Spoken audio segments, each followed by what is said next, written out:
I'm going to start from some of the things that Pastor K said about couples being different. Um, I didn't really understand it until I got married myself. I know I've heard those things. You know, when you sit in marriage seminars like this, especially if you're single, the married people understand this, but the single people, it may be flying over your head now because, I mean, you're just laughing and all of that. But when you are in marriage, those things are very shocking. I didn't know that toothpaste could frustrate me enough to almost want to be divorced. It was that bad because your personalities matter a lot in marriage. So, as Pastor K said, opposites attract. And then after a while, those same things that you found very attractive in your partner become very annoying. And so, after a while, you move from the attraction stage to becoming frustrated. So, when I first met him, I liked the fact that Pastor K was very fun, still is, doesn't take most things seriously. Like, we were going out to put bicycle inside car. Does that, do you understand? I'm like, there are serious things in life, but he said, let's have fun, let's play. And we're going somewhere. We had a very long day yesterday. We had so much to do. So I needed to get the kids into the car. He still told them that they should take turns riding the bicycle. We're going somewhere, sir. So, all those fun, let's just enjoy ourselves, let's have fun. This life is too serious. But even as a child, I was serious. I don't know what we're playing about in this life. Read your books, grow up, get a job, get married, just move on with that's like life is like. So, and I have one of my children is like my middle child. She's very serious. She doesn't understand why we're playing and let's do everything the way we should do it. So when I got married, I actually grew up believing that you press toothpaste from the base and you keep going along the top. Like there's a proper way to do things. And that's just my personality. I believe there's a proper way to do things. I believe that there are rules for a reason. Rules guide you. Rules make your life easy. And things, if you put things in a place, you come back and find them there. You don't have to think about where is this thing. But no. That's okay, we scatter it everywhere. And then when we arrange, he will now come and say, who scattered this place? And then I'm confused because a few minutes ago, this book was over there, this one was over here. And I just arranged it like this. So I will press toothpaste from the base. My husband will come and press from the middle. And the toothpaste I'm talking about is, I don't know if you know those close-up that the body is metal. That if you press it, it will form here. You press it will form here. So everything is jaga jaga. Do you know what jaga jaga means? It means jaga jaga. I don't know how else to help you. So everything's just a mess. And so I would complain about it and he would laugh. He would say, toothpaste is my own, hand is my own, I can press it wherever I want.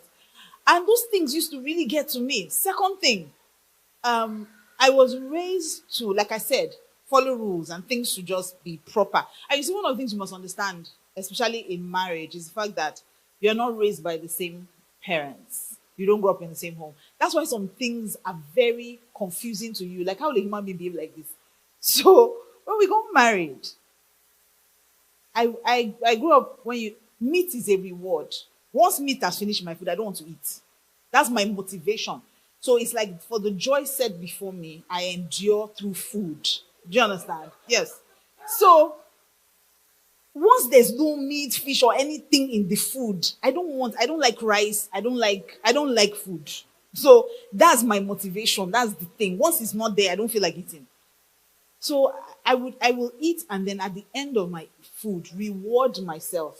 Do you understand what I mean? So it may be plenty on the plate, but once I touch it, I will lose interest in the other things. The food itself is like work. So this is my reward. Pastor K, with every spoon, there must be meat. Why are we waiting to the end to reward ourselves? And so, when we first got married, we're doing that lovey-dovey thing of eating together. We don't eat except we're together. We're eating from the same plate. All those things that new couples used to do. So, as we're eating, I'm realizing that there's no meat in this food. Oh, God, behave yourself. This meat is going down. I'm not saying you should not eat. And you see, what I realized also in marriage is that there's always one party who thinks that they are making sacrifices for the marriage and the other person is not.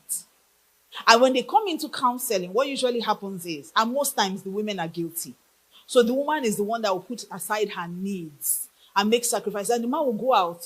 We've been saving money since. We are planning for our future. She has things she needs. She doesn't buy anything. She doesn't take any money because we're building this money to do something. And then one day, you just come back. Your husband has bought a brand new car with the money. And you're like, I don't understand. I've been making sacrifices. So they sit in counseling. And the man says, but I never asked you to. And the one is annoyed. Why will you tell me you never asked me to make sacrifices?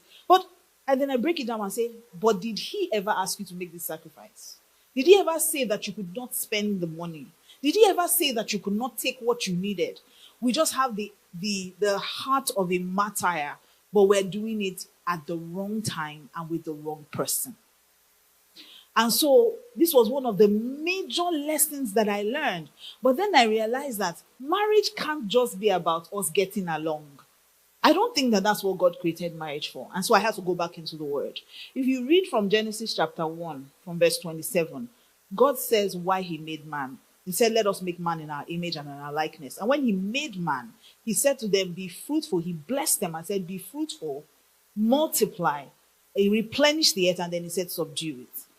And so I realized that the same way we should have KPIs, key performance indicators in the workplace, is the same way we should have in marriage. There should be things that make us know that this marriage is working or this marriage is not.